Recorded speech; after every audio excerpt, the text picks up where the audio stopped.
This next segment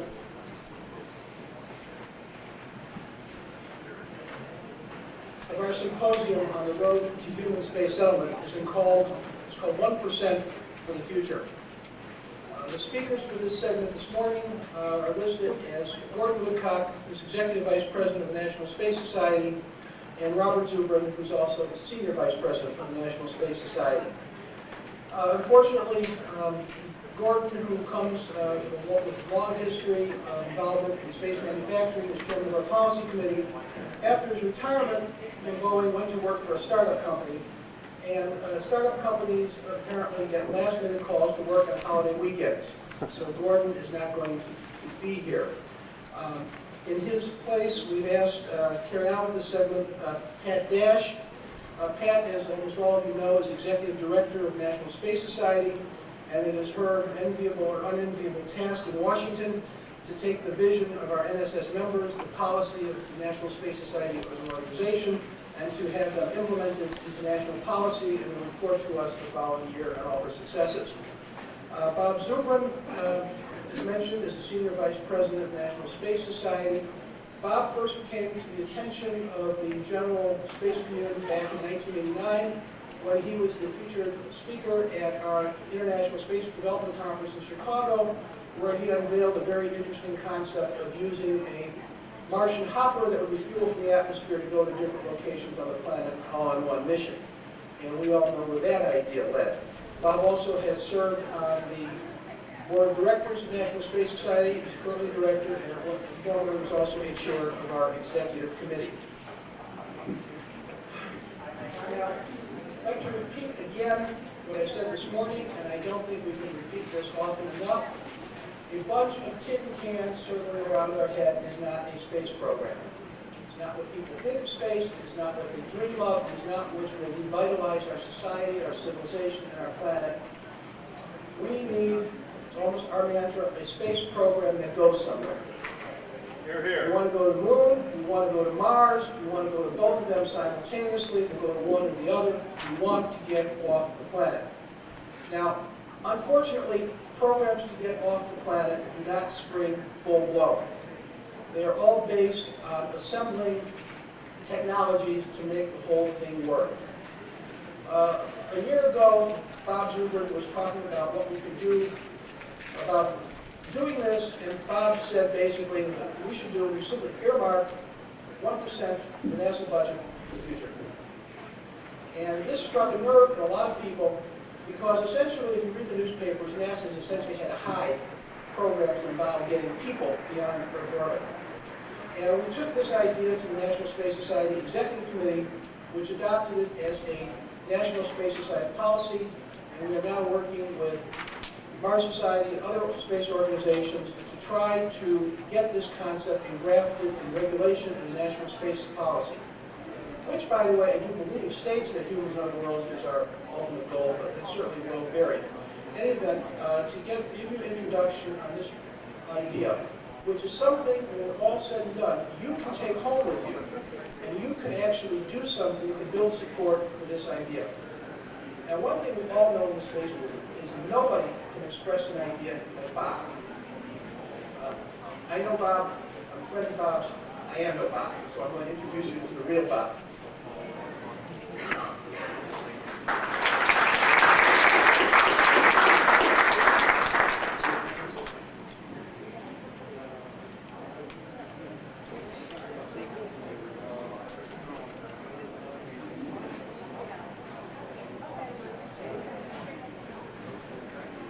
So,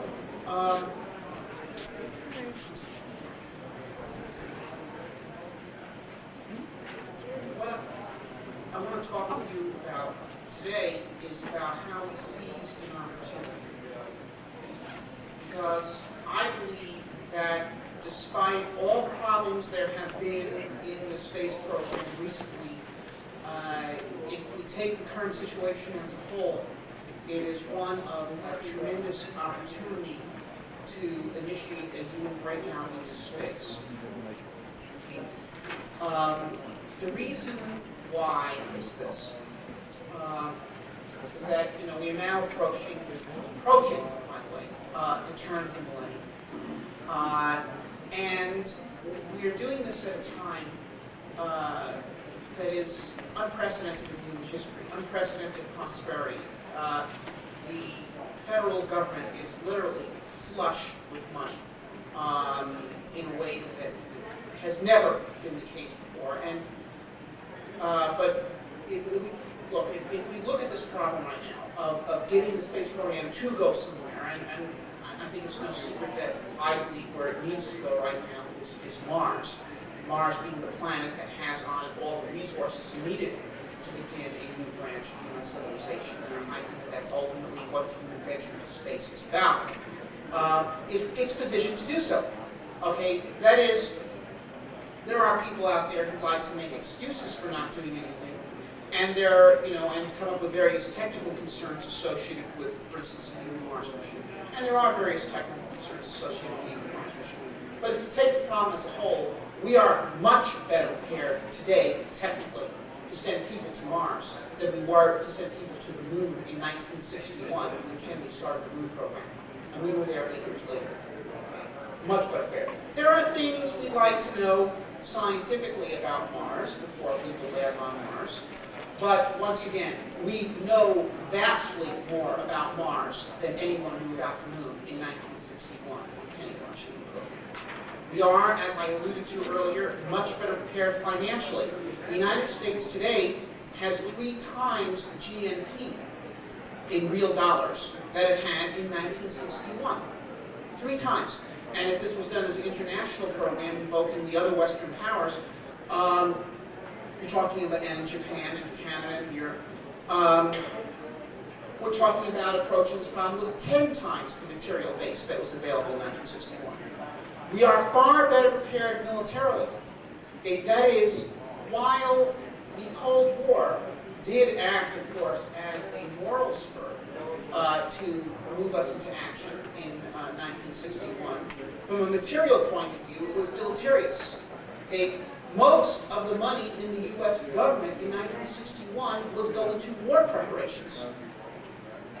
Okay, we have no major military opponent in the world today in the sense that we had in 1961, who commands our resources and attention.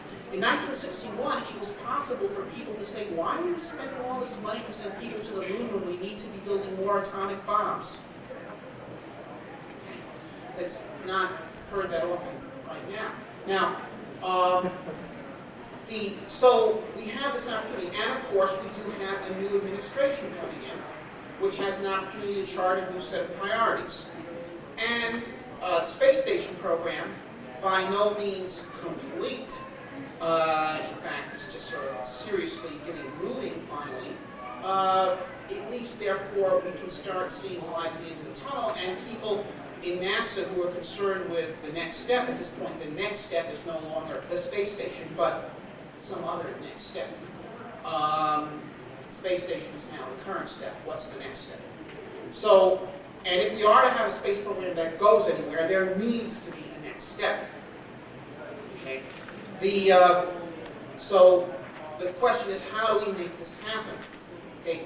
I believe very strongly that the American people, by and large, do want there to be a next step, that they do want a space program that goes somewhere. In fact, that's the only reason why they tolerate the space program, because they expect it eventually to go somewhere.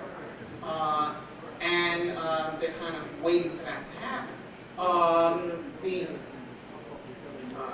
Because I think the American people, by and large, and very large numbers, want us to continue to be a nation of pioneers. This message has not adequately been conveyed to Washington. See, look, a Humans to Mars program, on one level, is a very easy sell to the president. Easy. It's an easy sell to the president, personally. Because what you're selling them is immortality. It doesn't get any better. Okay? It really doesn't. So unless the person is strongly ideologically committed for or against the idea, which generally is not the case, because most of these politicians tend not to be strongly committed to any ideas, at least of all space program, for or against, the calculus reduces to, from the president's point of view, or the prospective president's point of view, can I get away with this? Okay? If I was to adopt this program as part of my package, would it add to my power and support, or would it subtract? Okay? Would it be something that would, help me expand my coalition and power, and therefore ability to reward my friends and punish my enemies, or would it impede that and be an albatross to me? So the question of whether there is a Humans to Mars program reduces to making apparent to the political class, and in particular the president, that there is public support for this, okay, and public support beyond the obvious public support that would come from the aerospace industry and so forth, as soon as they smell contracts in the air, okay. So what is required? What is required, therefore, is to convey this message to the political class. Now, as you know, in addition to being an officer of the National Space Society, I'm also president of the Mars Society. And the Mars Society has chosen, therefore, to embark upon an effort in this direction. That is, to have our chapters meet with every congressman in the country. At this point, we've met with around 25% of them, about over 100. As well as the folks that are running for president and so on. And to convey to them the idea that there is public support for such an initiative. Now, a Humans to Mars program as such can really only come from the president. It can't really come out of Congress. Nobody who is the subcommittee chair or such and such committee is going to whip up the Humans to Mars program. Right? It just doesn't happen. Okay, you're talking here about a major national initiative. Actually, not so much because of the money involved, because the Humans to Mars program, in terms of money, is only comparable to a medium-sized military procurement for something like the V-22. When you're talking about the same kind of, that's a $40 billion program. We can send Humans to Mars for that. And that program is not even supported by the executive branch. That's just congressional pork, and it's actually happening. But nevertheless, because of the profile of the Humans to Mars program, what it means in terms of national prestige and basically the entire description of what America is before the world, it does tend to require coming from the executive branch. Nevertheless, okay, if a president were considering adopting the Humans to Mars program, the first thing he would do, if he was politically astute enough to actually make such a thing happen, would be to send his folks around Capitol Hill to find out how Congress would react. So therefore, the selling of the Humans to Mars program to an executive also requires selling it, in a sense, to Congress or a reasonable fraction thereof. Okay? And that is why, at the same time that one attempts to contact the political candidates, we had our members going out, and we met every single candidate that was active in the recent presidential primaries in New Hampshire, South Carolina, and Michigan, and all these places where they were available for direct access by the people. But to meet with the members of Congress. Now, and to impress upon them two things. Number one, okay, that the public, that people in their own district wanted there to be a Humans to Mars program, that we want a space program to go somewhere. But then immediately, okay, the question comes up from them is, okay, I understand that, I'm with you there, thanks for coming by. You wanted this and you wanted, so what can I do concretely now? Okay? And what we can do concretely now, in other words, prior to the creation of a presidential initiative, is what Congress can do is allocate reasonable sums of money to begin R&D in this area. Okay? For the past 8 years, okay, since the Clinton administration terminated the space exploration mission, and actually, well, about since then, there has been no money allocated by Congress to support technology development or studies that would lead to human exploration of the moon or Mars. And in fact, the current chairman of the subcommittee on space, Mr. Rohrabacher, has made it his business to have an inquisition to try to detect funds being spent in this direction and destroy programs that would lead in that direction.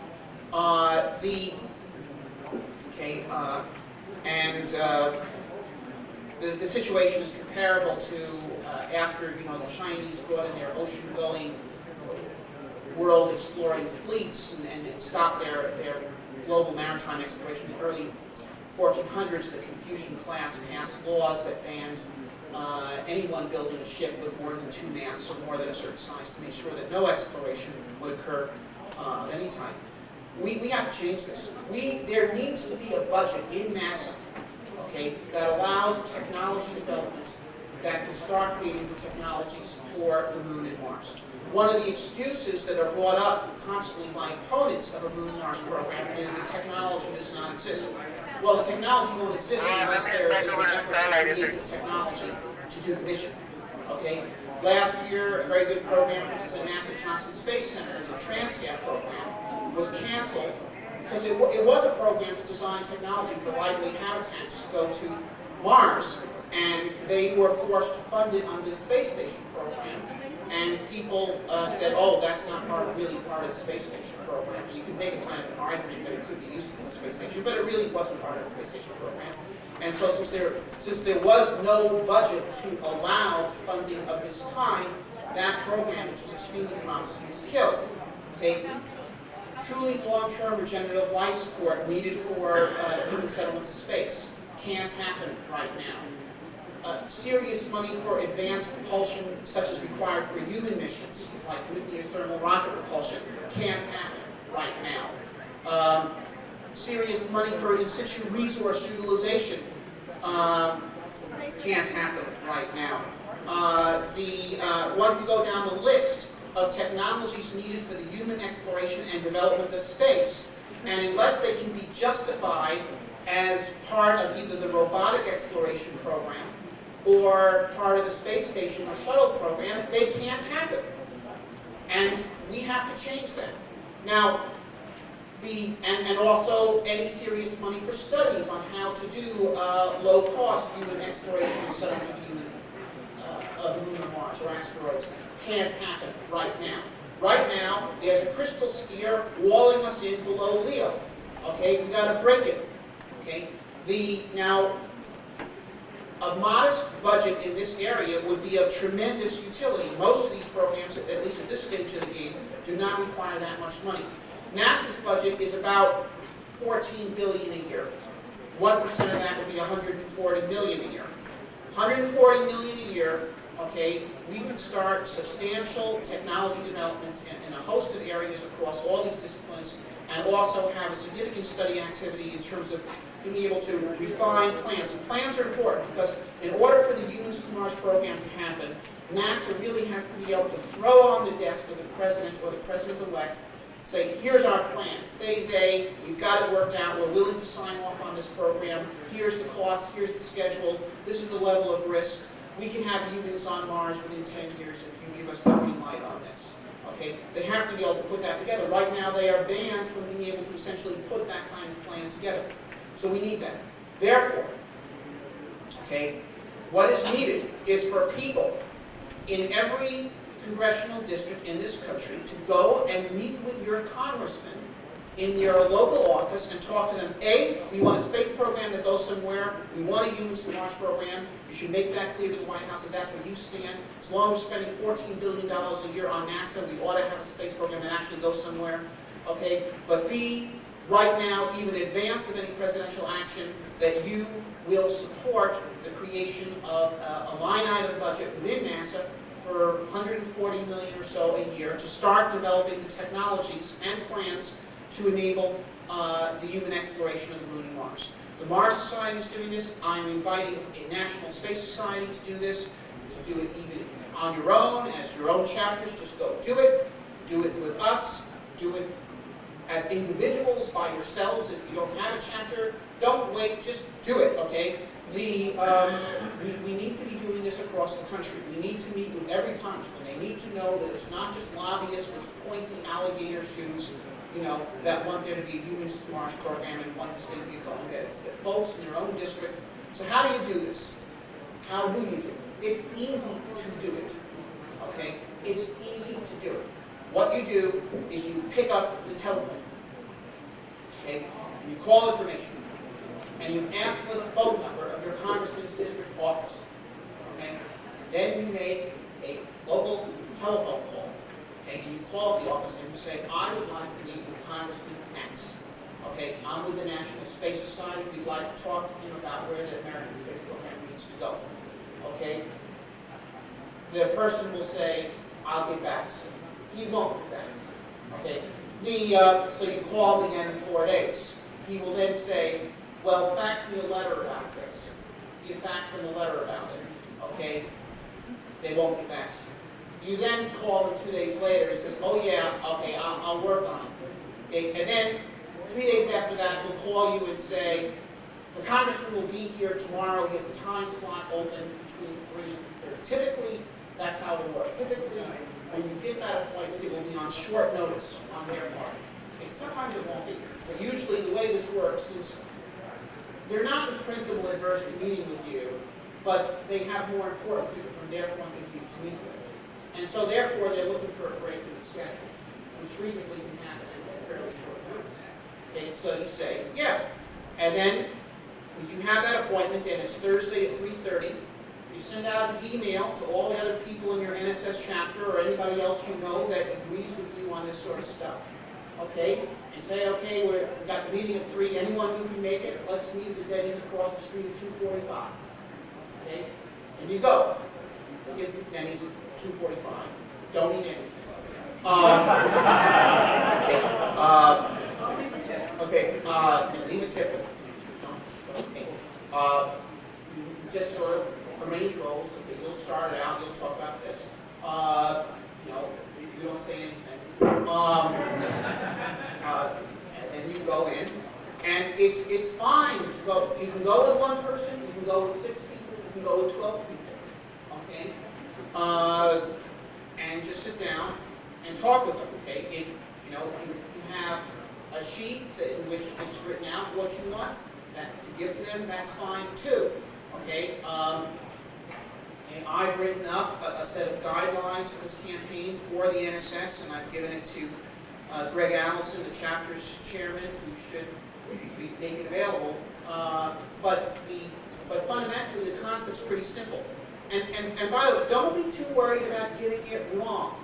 Simply the fact that people in the guy's own district came down and talked to them about basically there's a problem, the American space program isn't going anywhere, we need to have a space program that goes somewhere. If you even get that point across, okay, you have accomplished a very important thing, okay? Now, don't be cynical about it, just do it, okay? Overall, if we do this, if they start having people coming in from Mars Society, from the National Space Society, telling them basically messages of this type, it doesn't matter if the messages are exactly the same or not.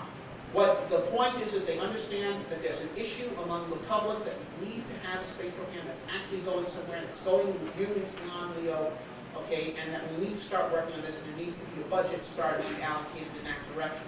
Okay, that's the main point. If that gets across, we're getting somewhere. Now you can do better than that. Okay, if you report your action, I guess, to Greg Allison would be the correct person, so that we can keep track and we can keep a map on the walls. Okay, we've met with congressmen in these districts. Okay, we still have a problem here. What's wrong with Michigan? How come Michigan hasn't met with anyone yet? And we could cut off their water supply or something and make them do it. Okay, But that's the general idea, okay? Point is to get out and do it. Look, let me just tell you a little anecdote, okay? Because I know we all tend to be skeptical about politicians and so forth.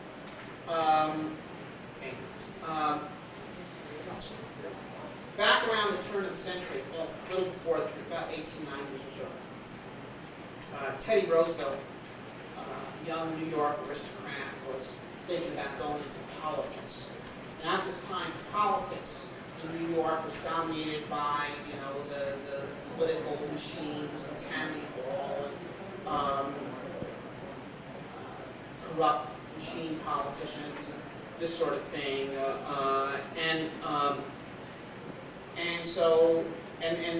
The Blue Bloods, the patricians, were staying out.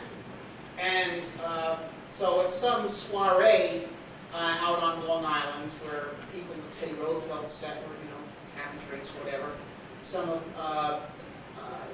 his set came up to him and they said, so we hear you're deciding to go into politics.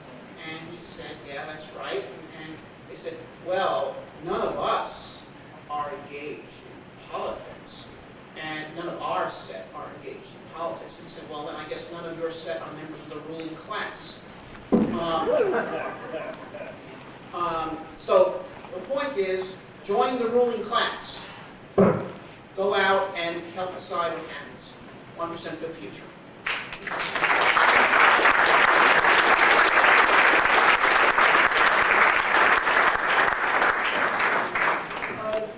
An apology to those who were listening about forward 9 o'clock and weren't here. I would like to introduce myself to you. I'm Jeffery Liss. I'm a member of the board of directors and also a vice president of the National Space Society.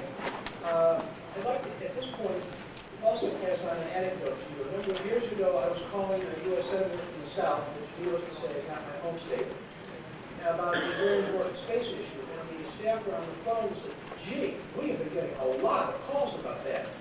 And I said, what's a lot of calls? He said, oh, maybe 30? Well, if they think 30 is a lot of calls, it should not take a lot of effort from our part to make our elected representatives think that space is an important issue that they need to address, and they can't do it. I'd like to turn this over for a little bit to Pat on some more NSS viewpoint, mechanics in this, and I'll have a couple of concluding remarks.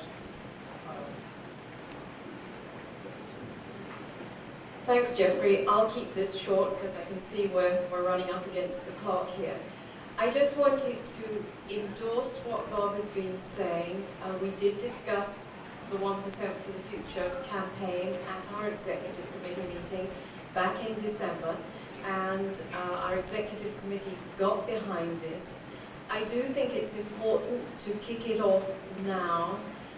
We have an administration in power who have taken very little interest in space, but as one of their parting shots, they have indicated that maybe we should be putting more money into research and into our future.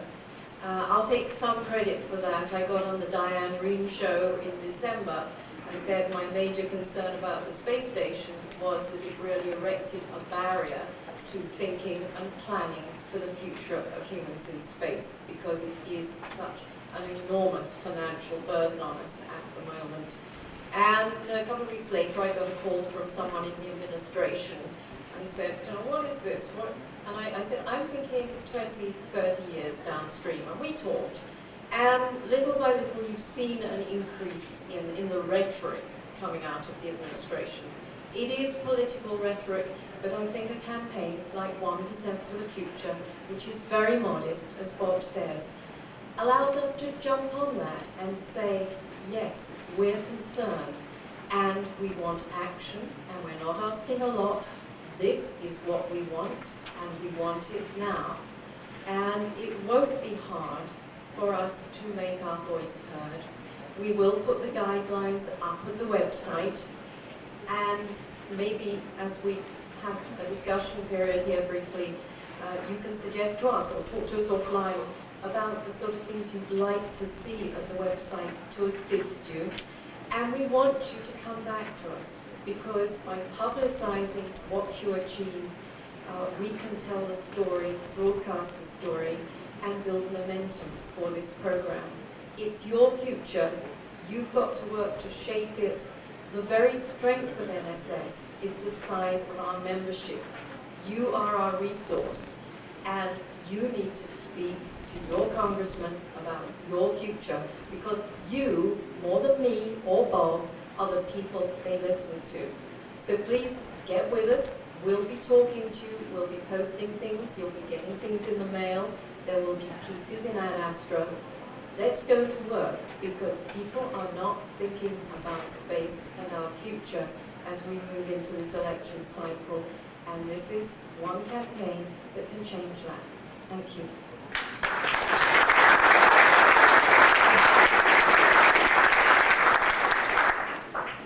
Yeah, so the nature of this is we're asking for a very small, modest amount, 1%. $140 million. Speak in the mic. We're asking for a modest amount, maybe $140 million.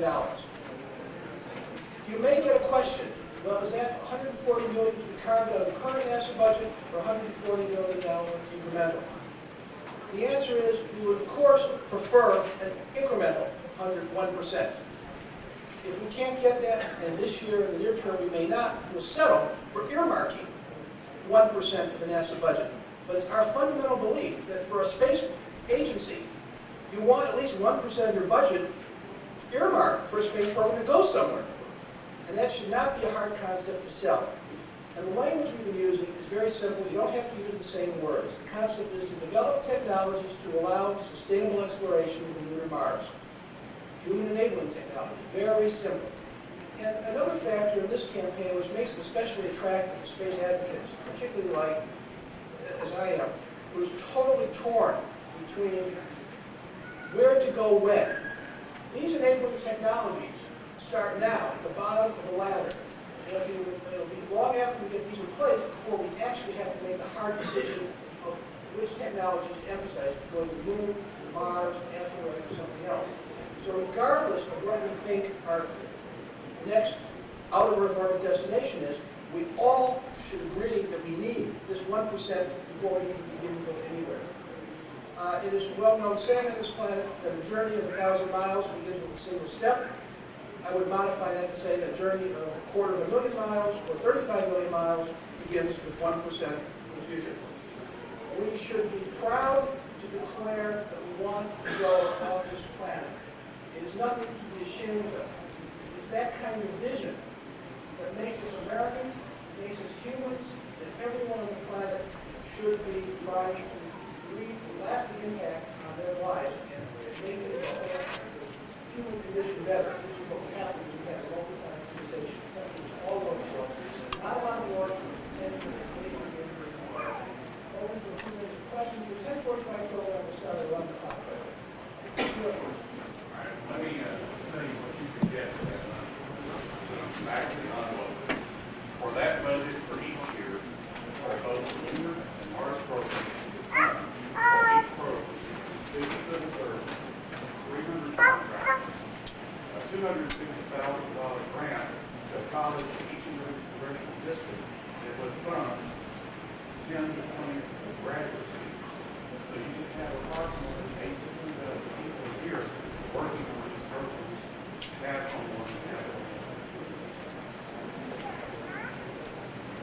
I think one thing that would probably be helpful when you go and speak to your congressman, we have a list of 3 or 4 technology areas. If you refer to utilization or life support, some other things that you could point out. They say, well, what do you think this should be spent on? What are these enabling technologies? It would be helpful to have a list. For those of you who hear, a suggestion we go in there, we have a list of just 4 examples of things that one can spend the money on. Spacesuits, ISRU, in situ resource utilization, things that you think are important that he'll or she will understand. Yeah, those, I think about 6 primary areas are listed in the guidelines that have been posted. And so that's certainly true. But you should also know that simply having this budget of 1% to develop technologies to support the human exploration of the moon and Mars means that if NASA comes up with ideas for technologies that are for that purpose, they don't need to justify it under some other program, and therefore become vulnerable to have their budgets destroyed, as happened to Transcam, when it becomes argued that this is not really for the space station. Come on, this is really for the moon and Mars. There's no budget for this. Kill it. And that was not a large program. It was a $3 million program. It wasn't even a question of money. It was a question of the wrong color of money. So simply having this means that there's the right color of money available for the kind of work that we need to see done. Isn't that the whole crux of the issue? Is that I said the whole crux of the problem that by doing that, now the administration or NASA has to admit, yes, we have a manned Mars or manned Moon program, and that's the whole problem, that they don't want to take that step because of whatever political vulnerabilities in place for them. You're right, that's the current climate. But we are in the business of not taking no for an answer. Yeah, but also, look, I mean, NASA right now, there's a certain amount of work to develop technologies for a 10,000 AU robotic mission, for example, even though there is no 10,000 AU robotic mission program on the books. In other words, NASA, I mean, JPL does this all the time. They have the ability to develop technologies of generic types to enable outer solar system exploration of types that are not currently possible, etc., even though such missions are not currently on the books. So in doing this, what you're saying is we are going to start the work of developing technologies that would eventually enable human activity beyond LEO, essentially. Without, as far as Congress is concerned, specifying, well, okay, we're going to be on Mars for 10 years. Now, the second, by the way, is the preferable condition. I mean, if you have a presidential initiative to be on Mars in 10 years, then you can mobilize billions of dollars to develop all the technologies you need on a rapid basis. But what we're saying is we're going to at least open the door a crack here to get some things going and start developing some momentum as well as some technologies. The best thing is your Congress was not committed to an $18 billion program. It's committed to starting down the road, and we can make an analysis at each step of how far to go next. We're doing something now. Correct. What do you have on the website now, the nature of helpful information for this initiative? And if the answer is not yet, when, and you have any stuff here in paper? I don't have anything here in paper. We opted to launch the campaign with the membership here at conference in person, and we can have material at the website as early as next week. What we wanted was your feedback, a sense that you were with us, and that once we put it up, you'll run with it. You'll, for example, point your local newspaper to the website and say, look what we're doing. It's got to be a group team effort. So we're launching it here. Material on the website will follow very quickly, and we'll take your input into consideration. Just a thought. You might include amongst the guidelines and stuff. General outlines of letters you could send to the editor of the newspaper or to our congressmen. It's often hard for individuals sitting down and staring at a blank piece of paper to know what to say to people in various positions, newspaper editors, local television, news departments, even staff members of Congress, to tell them where you want them to go or where you want them to look. It's you write in general, you don't have to have the exact same message, but if you have rough blueprints that you can start with, then it keeps everybody roughly on the same track. Okay, we'll do that. I would encourage you to think first and foremost about the personal visits. Then later on, it looks, unfortunately, as if we're into another budget fight for NASA this summer. Maybe as that heats up, we can start thinking about the letter campaign. but let's get your face-to-face appointments happening first. There's nothing more effective than that. Then we'll hit them with paper a bit later on, and of course we'll supply you with potential drafts. In fact, by midsummer we might have the software loaded where you can just hit a button saying you want to send the letter, and it can be automatically transmitted to your congressman by entering your name. We are looking at that software. Just to second that point, letters are great. We can put text for letters on the website or an asker or even postcards or, mailings. But basically, this is a campaign of going to sit down and talk. The congressman is in town generally a day a week. It's about calling up an office and driving across town, sitting down and talking with somebody for half an hour. That's what it's about. And I mean, you have no idea. I mean, we did these things. I mean, I myself participated in around 4 of them in the Colorado area. You go and they've never had this before. Have 4 or 5 or 6 folks from their district come in and sit down and just start talking about space. I would say, by the way, that about 90% of our meetings have been positive.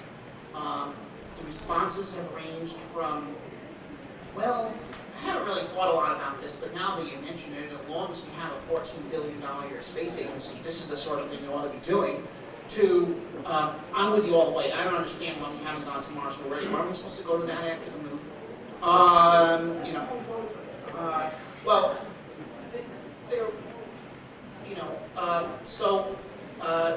it's been about 10% hard cases, but overall it's been very positive. And by the way, to a certain extent, a lot of times as congressmen are relieved to have people talk about something like this as opposed to hitting them over the head on an issue like abortion or gun control, where the battle lines are very tightly drawn, and if they know they've moved their position 10 points to the left or 10 points to the right, they're going to endanger an existing constituency of theirs. So this is something where they can take a stand without really endangering their supports. Good folks. If you're talking earmarking, let's talk earmarking. If the House of Representatives changes hands, 5 votes forward, then my congressman will become head of the House Appropriations Subcommittee that funds NASA, and you might get the 1% for humanity. You might have to spend it in my hometown.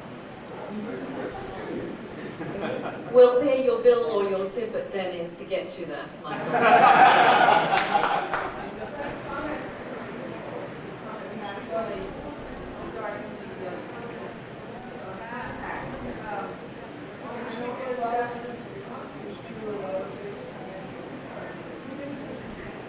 Essentially, NSS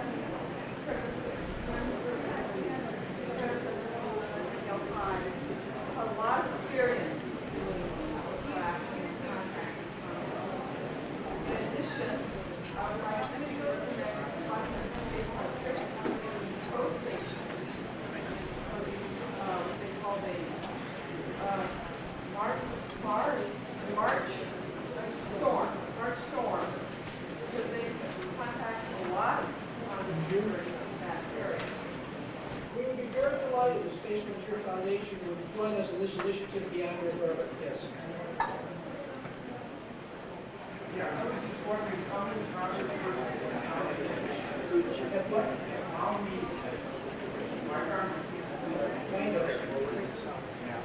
One thing I want to warn you about town meetings and public places of talking to Congressmen. If you hit Congressman Cole or something like this, a congressman's knee-jerk reaction is not to say yes. And if you back him into a corner, you may end up having to publicly say no, which makes it harder to change. So before you go public like this, you want to consider very carefully the situation, the congressman, the way you're expressing it. It's just something to keep in mind. It's a website. And just, I also want to add one thing. A lot of times, I just want to add one We thing. can't hear back here. All right, you should be able to hear this. No, but we can't hear anybody else. Could you have them come up to the mic? Boys, staff here is hard to deal with. Okay, well, what we'll do is we'll see if we can't repeat. We're almost done anyway. Look, just want to make a point. A lot of congressmen may say, well, I have no power right now because I'm just the fourth congressman on the Agriculture Committee. Okay, but first of all, the congressmen, A, talk to each other. And B, okay, you should realize that a guy who is no one in particular right now, 2 years from now could be the chairman of an important committee. 6 years from now could be in the Senate. 12 years from now could be president. Okay? And they're much easier to reach now, okay, than when they are up there on Olympus. So the point is, you never know who's going to be having power in 4 years. And so the point is, we want to talk to all of them. Talk to all of them because probably someone who is going to be president of the United States somewhere is a member of the House of Representatives today. I'd like to reinforce the advantage of personal Speak louder, please. I'd like to reinforce the advantage of personal visits. Emails are easy, but they get this kind of phone call to the back or whatever. But personal visits are especially important for this issue because you hit the congressman is current expensive. It's $400 billion, and you have to counter that. You have to be there in person and say, not necessarily, here's another plan, here's options. You have to get that give and take in the personal business. And also, you can make more than one person visit to different congressmen. But what we've done is every member in the Boston area tries to get a visit with these congressmen and take each other. So we get several visits. Okay, we have to take a quick break to have to install another machine here. We'll reconvene at 11 o'clock. And we'll talk to you about the interesting NSS challenge, which is ask people to really put their facts where their religion is. So I'll see you back here at 11.